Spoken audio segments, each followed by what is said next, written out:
soldiers. Tamil cinema மட்டும் இல்லாமல் உலக சினிமாவுக்கே வந்து ட்ரெண்ட் அப்படின்னு ஒன்று இருந்திருக்கும். அது குறிப்பிட்ட சில வருஷத்தில் ஒரே மாதிரி பார்த்துட்டு இருப்பாங்க, ஒரே மாதிரி ஸ்டைலில் இருந்திருக்கும். குறிப்பிட்ட வருஷம் மட்டும் இருக்கும், சில வருஷம் புது வேறு ட்ரெண்ட் வரும், வேற மாதிரி எடுப்பாங்க. அதில் கதை மட்டும் இல்லாமல் பேரும் படத்தில் டைட்டிலுமே வந்து மிக முக்கியமான ஒன்று. அந்த விதத்தில் ஒவ்வொரு ட்ரெண்டுக்கும் அந்த பேருன்றது மாறி இருந்துருக்குது. இப்போ வந்து ட்ரெண்டுன்றது ஒரு மாதிரி போயிட்டு இருக்கிறது. இந்த மாதிரி ட்ரெண்டில் எப்படி வந்துச்சு, ட்ரெண்ட் எப்படி போயிட்டு இருக்கு, இனி ட்ரெண்ட் எப்படி இருக்கு அப்படின்றதான் வந்து இதை தெளிவாக பார்க்க போகிறோம். இதோட முக்கியமாக தமிழ் படத்துக்கு தமிழ்லேயே பேர் இருக்கிற அவ்வளோ நடந்துட்டு இருக்கு. கல்யாண சுந்தரம் இந்த ட்ரெண்ட் என்ன ஏதுன்றத பற்றி தான் இந்த தெளிவாக பார்க்க போகிறோம். பார்ப்போம். பேசாம வீடியோ போயிடலாம். நம்ம சேனல் சப்ஸ்கிரைப் பண்ணலையோ சப்ஸ்கிரைப் பண்ணிங்க. யாரெல்லாம் லைக் பண்ணலையோ லைக் பண்ணுங்கள். யாரெல்லாம் சினிமா பற்றி பேசினா பிடிக்குமோ, யாரெல்லாம் சினிமா பிடிக்குமோ அவங்களாம் மறக்க லைக் பண்ணுங்க. நம்ம சேனல் சப்ஸ்கிரைப் பண்ணிங்க. இந்த மாதிரி சினிமா சேனல் வந்துட்டு இருக்கு. சேனல் மறக்காமல் சப்ஸ்கிரைப் செய்யுங்கள். பேசாம வீடியோ போயிடலாம். நான் கந்தசாமி. இந்த ஷோ கோலிவுட் கந்தசாமி. இந்திரன் வந்தது சந்திரன் வந்தது இந்த சினிமா தான். இங்க எம்ஜிஆர் வந்தது என்டிஆர் வந்தது இந்த சினிமா தான். ஒரு படத்துக்கு கதை எந்த அளவுக்கு முக்கியமோ அதே மாதிரி படத்தை டைட்டில்ன்றதும் மிக முக்கியமான ஒன்று. நான் வந்து டைட்டில் வந்து சுலபமாக வாயில் எழுதாமல் இருந்தால் தான் அந்த படத்துக்கு வர வந்து கரெக்டாக பார்த்துட்டு போவான். அது மட்டும் இல்லாமல் மனசை நிற்க ஆரம்பிக்கும் இந்த படம் தான் அப்படின்ட்டு. ஸோ ஆரம்ப காலத்தில் ட்ரெண்ட் என்ன அப்படின்னா, அந்த படத்தை ஈர காட்டுறது தெரியுமா, மெயின் கேரக்டர், அந்த கேரக்டர் நேம் வச்சுக்கு படத்தை வச்சிருவாங்க. இது வந்து ஆதி கால ட்ரெண்ட் இல்லை, சினிமா ஆரம்பிச்ச காலத்துலேருந்து இப்போ ஒரு ட்ரெண்டு இந்த ட்ரெண்டு தான். அதுக்கப்புறம் என்னாச்சு அப்படின்னா, கதைக்கு ஏற்ற மாதிரியான கவிதை நடிகரை வந்து படத்துக்கு பேர் வைக்க ஆரம்பிச்சிருந்தாங்க. நாணயம் இல்லாத நாணயம், வறுமை நிறம் சிவப்பு, இளமை ஊஞ்சலாடுகிறது, மெல்ல திறந்தது கதவு, ஒரு கை ஓசை, சுவனத சித்திரம் அப்படின்ட்டு கவிதை நடிகளை வந்து பேருக்கு ஆரம்பிச்சிருந்தாங்க. இதெல்லாம் வந்து புக்குல பேருமா தான் வந்து அந்த பல பேர் இருந்துச்சு. இந்த புக்கு இல்லையா பாஸ், நான் படிக்கிறது இந்த மாதிரி புக்கு தான்.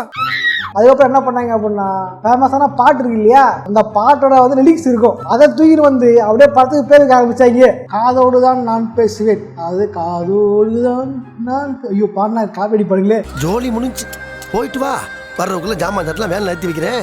நானும் ஊருக்கு போய் ரொம்ப நாளாகி போச்சு. அந்த பாட்டுல இருந்து டைட்டில் பேருக்கு வைக்கிறது ஏன் நம்ம ஜிஎம் தெரியுமா, கௌதம் மாஸ்டர் மனு தலைவனே வந்து இது ஃபார்முலாவை தான் பல வருஷம் பண்ணிட்டு இருந்தாரு. என் வீடு பக்கத்துல இருக்கு வரியா. அச்சம் என்பது மடமையடா அப்படின்ற பாட்டுல இருந்து அச்சம் என்பது மடமையடா அப்படின்ட்டு டைட்டில் வச்சாரா. அதே மாதிரி வெண்ணிலவே வெண்ணிலவே விண்ணை தாண்டி வருவாயா, அந்த பாட்டுல இருந்து விண்ணை தாண்டி வருவாயா அப்படின்ட்டு வச்சிருப்பாரு. இந்த மாதிரி இட்டான பாட்டு லிரிக்ஸையும் எடுத்துட்டு வந்து டைட்டில் வச்சுட்டு இருந்தாங்க. இதுக்கப்புறம் தான் வந்து நடுவுல வந்து ஒரு ட்ரெண்ட் ஒன்று வந்துச்சு. என்ன அப்படின்னா, வாய்க்கு வந்து பேரா வைக்கிறது. அப்ப வாயில் நுழைய மாதிரி பேர் சொல்ல சொன்னா வாழைப்பழம் சொல்லுவியா? ஐயா அதுவும் சொன்னேனே. நடுவுல கொஞ்சம் பக்கத்து காணும் என்ன பண்ண ஆரம்பிச்சாங்கன்னு நினைக்கிறேன். அதுக்கப்புறம் வந்து குரல் கையில பூமால, வெள்ளையாளரும் பொய் சொல்ல மாட்டா, ஏண்டா தள்ள எண்ணெய் விக்கல, இந்த மாதிரி கோக்குமாக்கா இஷ்டத்துக்கு வாயில வந்தாலும் டைட்டிலுக்கு ஆரம்பிச்சாங்க. பட் இந்த ட்ரெண்ட் கொஞ்சமா காலவாதியாக இதுக்கப்புறம் தான் வந்து ட்ரெண்ட் எட்டி பார்க்க ஆரம்பிச்சு. என்ன அப்படின்னா, இங்கிலீஷ்ல பேர் விற்கிறது. எப்படின்னா படம் தமிழ் படம் தான், ஆனா விற்கிறது எல்லாமே வந்து இங்கிலீஷ் பேரு. ஏன்னா வந்து முன்னா ஒரு விஷயம் இருக்கும், பெரிய பட்ஜெட் படங்களுக்கு ஒரு மாதிரி பேர் வைப்பாங்க, சின்ன பட்ஜெட் படம் ஒரு மாதிரி பேர் வைப்பாங்க. பட் இப்ப வந்து சின்ன பட்ஜெட்டோ பெரிய பட்ஜெட்டோ எல்லா படத்துக்கும் இங்கிலீஷ் தான் பேரு. இப்போ சமீபத்தில் பார்த்தீங்க அப்படின்னா, பெரிய படங்கள் பல படங்களுக்கு வந்து தமிழ பேர்கள் கிடையாது, பல இங்கிலீஷ் தான் பேர் இருக்கிறது. Leo, jailer, Beast, captain Miller, இப்போ வரப்போற தக் லைஃப், அப்புறம் கோட். இதுக்கு ஒரு காரணம் இருக்கிறது. என்ன அப்படின்னா, பெரிய பட்ஜெட்ன்றனால பேன் இந்தியா கொண்டு போயிடலாம், அதாவது இங்கிலீஷ்ல பேர் வைக்கிறோம் அப்படின்னு நினைக்கலாம். பட் மெயின் டார்கெட் ஆடியன்ஸே வந்து தமிழ் ஆடியன்ஸ் தான். தமிழ் ஆடியன்ஸ் தமிழ பேர் வைக்காம பேன் இந்தியான்னு கொண்டு போய் இடத்த பண்ண முடியும். பட் என்னன்னா வந்து வாரிசு படத்தை வந்து கலாச்சாரம், வாரிசு படத்தை பாராட்டலாம். நான் பல தமிழ்ல வாரிசு வச்சிருக்கானுங்க, அந்த ஊருக்கு கொண்டு போயிட்டு தெலுங்குல வந்து வராசு அவர் வச்சிருக்கானுங்க. அப்புறம் துணிவு படம், மேலும் பல தல படங்கள் அப்படின்னு வச்சுக்கலாம். சரி ஓகே, பெரிய பட்ஜெட் படம் வச்சுட்டு போறாங்க அப்படின்னு விட்டாலும் சின்ன சின்ன பட்ஜெட் படங்கள் இருக்கு தெரியுமா, சின்ன சின்ன படங்கள் அவங்களுமே வந்து அவங்க பங்குக்கு தமிழ்லயே பேருங்கிறது கிடையாது, எல்லாம் இங்கிலீஷ் பேரு தான். குட் நைட்டு, இப்ப லவ்வர்னு படம் அதே டீம் ஓடுது, அப்புறம் பார்க்கிங்கு, ஏன் இப்ப ரிலீஸ் ஆன அருண் விஜய் படத்துக்கு மிஷன் அப்படின்னு பேர் வச்சிருக்காருங்க. டெய்லரி மிஷினா போண்டா மிஷினா, இது ஜோக்கு அடக்கூடாது, சிரிக்கணும். அப்புறம் பார்ட்னர், கிக்கு, லவ், காதல் படத்தின் காதல் படமா வருதா லவ் படமா வருதா, அப்புறம் லவ் டுடேவோட பாலாஜி இது வகை கடை சொல்றாரு. இந்த மாதிரி சின்ன பட்ஜெட் படங்களும் தமிழ்ல பேர் வைக்காம இங்கிலீஷ்ல பேர் வைக்க ஆரம்பிச்சிட்டாங்க. என்ன கொடுமை சரவணன்.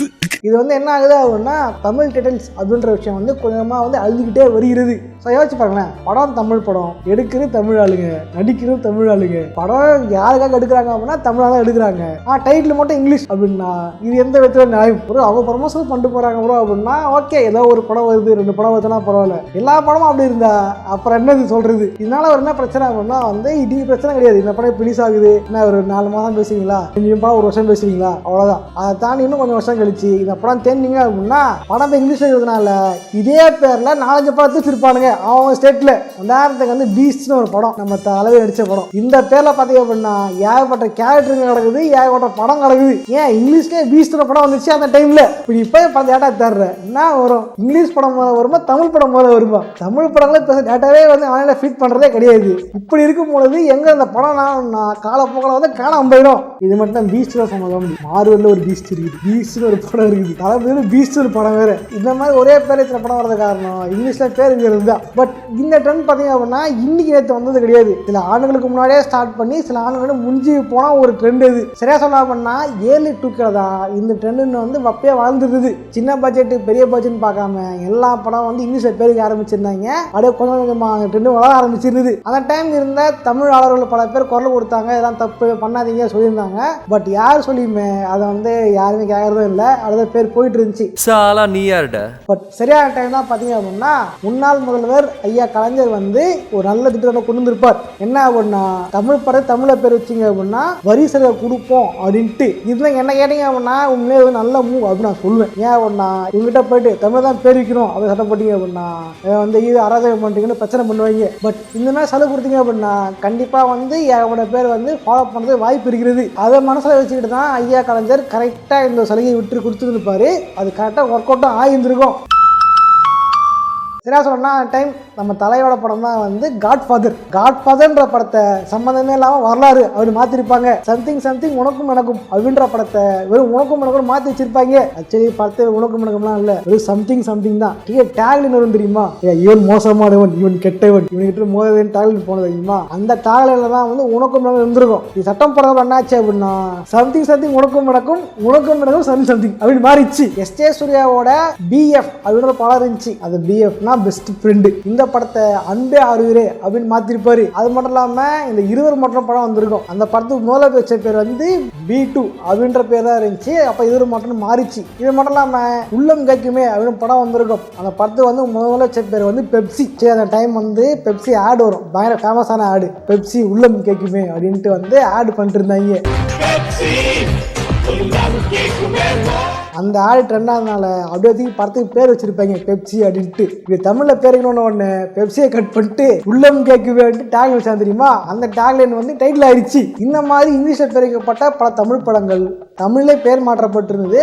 இது உண்மையாக வந்து நல்ல ஒரு விஷயம். அதுக்கப்புறம் வந்து இந்த சட்டத்தை வந்து மாற்றி விட்டாங்க. அப்புறம் லேபிள்னு ஒரு சீரீஸ். ஏன் அது லேபிள் வைக்கணும்? முத்திரை இல்லை அடையாளம் அப்படின்னு வைக்கலாம்ல. அப்புறம் ஃபைட் கிளப் அப்படின்ற படம், அது சின்ன படம் தான், வந்து சண்டை குழு அப்படிதான் வச்சிருந்துருக்கலாம்ல.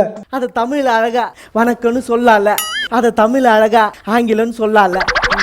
ஆல்ரெடி இங்கிலீஷ்ல ஹிட்டாகிற சில படங்கள் இருக்கும். அந்த படத்தோட பேர் வந்து அப்படியே இங்க விற்கிறது. ஃபைட் கிளப் வந்து பயங்கர ஃபேமஸான கல்ட்டு கிளாசிக்கான படம். அந்த டைட்டில் தூக்கி வச்சிட்டாங்களா? இதே மாதிரி கொஞ்ச நாள் முன்னாடி தான் காட்ஃபாதர் டைட்டில் வந்து பயங்கர ஃபேமஸா இருந்துச்சு. காட்ஃபாதர்ன்றது ஒரு பல ஆஸ்கார் அவர்கள் இருக்கின்ற ஒரு கல்ட்டு கிளாசிக்கான படம். அந்த படத்தோட டைட்டில் தூக்கிட்டு வந்து நம்ம தலப்பந்தக்கு சொருவை பார்த்தாங்க, முடியாம போயிருச்சு. அப்புறம் இப்போ நம்ம சிரஞ்சீவிகார் வந்து மலையாள படத்தை ரீமேக் பண்ணி காட்ஃபாதர் பேர் ஸ்டோரி.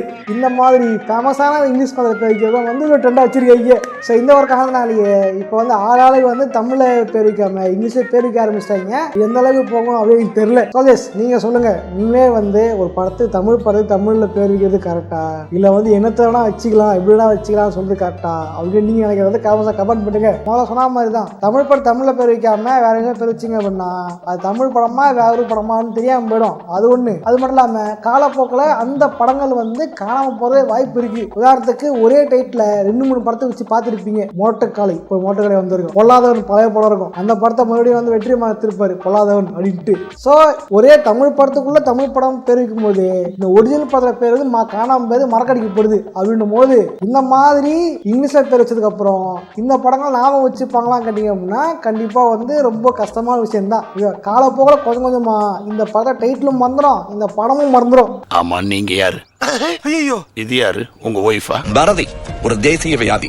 எனக்கு தெரிஞ்சாங்க இதே மாதிரி இங்கிலீஷ் பேர் வச்சுதான் போவாங்க அதான் நினைக்கிறேன். ஏன் இப்போ எடுத்துங்களேன், இப்போ பொங்கல் ரிலீஸ் ஆச்சுல்ல, இந்த படம்லாம் பாருங்களேன். அயலான் மட்டும் தான் தமிழ் பேர், பார்த்து எலியன் பேர் வைக்காம அயலான் பேர் வச்சிருக்காங்க. நல்ல விஷயம். அது இப்போவே படம் கிடையாது, 2014 ஆரம்பிச்ச படம் அது. அதனால அந்த படத்துக்கு அயலான் பேர் இருக்குது. அதை தவிர்த்து பாருங்க, மிஷன் அது இங்கிலீஷ் பேர், கேப்டன் மில்லர் அதுவும் இங்கிலீஷ் பேரு, அது ஹிந்தி படம். அது பொங்கலுக்கு மேரி கிறிஸ்மஸா ரைட்ரா, தீபாவளிக்கு பொங்கல் கேவலமா இருக்கு. இது மட்டும் இல்லாமல் ஜெயமோவியோட ஒரு போலீஸாக வந்து இருந்துச்சு அந்த படத்தில் பேர் சைரன், அது இங்கிலீஷ் பேர். இந்த மாதிரி பார்த்தீங்க அப்படின்னா இங்கிலீஷ் டைட்டில் அப்படின்ற ரேஷியோ கொஞ்சமாக வந்துகிட்டே இருக்குது. இன்னொரு காரணம் என்ன அப்படின்னா ஓடிடி. இந்த படத்தை ஓடிடியில் வைக்கும் போது இங்கிலீஷில் பேர் வச்சா மற்றெல்லாம் பார்ப்பாங்க அப்படின்னு நினச்சி விற்கிறாங்களா அப்படின்னு தெரியல. ஏன் அப்படின்னா இப்போ வர இந்த வெப் சீரிஸ் இருக்கு தெரியுமா, வெப் சீரிஸுக்குமே வந்து தமிழில் பேர் கிடையாது, இங்கிலீஷ் தான் பேர் வைக்கிறாங்க. ஸ்டோரிஸ் ஆஃப் திங்ஸ் அப்படின்ட்டு வெப் சீரிஸ். இந்த படத்தில் தமிழ் சீரிஸ் தான், ஆனால் பேர் இங்கிலீஷ் இருக்குது. திடீர்னு ஓடிடி ஓப்பன் பண்ணி பார்க்கும்போது தமிழ் படம் நினைக்கிறதா இங்கிலீஷ் படம் நினைக்கிறதா. பொதுவாக வெப் சீரிஸ் ப்ரமோஷனெல்லாம் பண்ண மாட்டாங்க. அப்படி இருக்கும்போது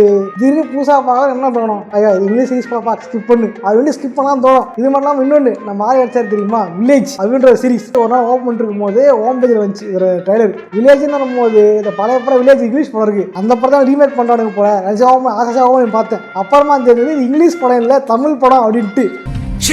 நான் வந்து வீட்டில் ஓடிட்டு போட்டு கொடுத்துட்டு போகிறேன் வச்சுங்களேன், நான் எல்லாம் வீட்டில் ஓப்பன் பண்ணி பார்க்குறாங்க, தமிழில் பேர் தான் தமிழ் ஓப்பன் பண்ணி பார்ப்பாங்க, இங்கிலீஷில் வில்லேஜ் இருந்தால் வச்சுப்பாங்க இங்கிலீஷ் படம் போல அப்படின்னு ஸ்கிப் பண்ணி பெற மாட்டாங்க. யோசிப்பட்ட அது கண்டு தான் ஓடிடி சீரிஸ் வந்து நமக்கான சீரிஸ் கிடையாது, எல்லாம் வந்து அப்பார்ட்மெண்ட் வாசிகளுக்கான ஒரு சீரிஸ் தான். கண்டிப்பாக இங்கிலீஷ் தான் பார்ப்பாங்கனால இங்கிலீஷ் பேர் வச்சாங்க போல. It's so embarrassing. இந்த மாதிரி இவங்க தமிழ் கண்டென்ட்டுக்கு தமிழில் பேர் இருக்கிறதுனால பெரும்பாலும் ஆடியன்ஸுக்கு தமிழ் கண்டென்ட் தானா இங்கிலீஷ் கண்டென்ட்டான்ட்டு அவங்களுக்கு புரியாம போயிடுது. எதுவுமே புரியலப்பா, தமிழ்ல பேச சொல்லுப்பா. உண்மையிலேயே வந்து தமிழ்ல பேரே இல்லையா இல்லை நிக்க தெரியலையா அப்படின்னு தெரியல. ஏன்னா தமிழ்லயே வந்து ஏகப்பட்ட வார்த்தைகள் இன்னும் யூஸ் பண்ணாமே இருக்கு, டைட்டில் வைக்கப்படாம இருக்கிறது. இது மட்டும் இல்லாம கவிதை நிலையிலே வந்து பல டைட்டில்ஸ் இருக்கு, அதெல்லாம் ஏன் இன்னும் வைக்காம இருக்காங்கன்னு தெரியல. இப்போதே தமிழ் புக்கில் மட்டும்தான் வந்து பேர் இது மாதிரி வரல, தமிழ்ல வர புக்ஸ் இருக்கு இல்லையா அது மட்டும் தான் வரல. இன்னும் விட்டா தமிழ்ல வர புக்ஸ்க்கே அது இங்கிலீஷ்ல பேர் வைப்பாங்க. என்ன பண்றது?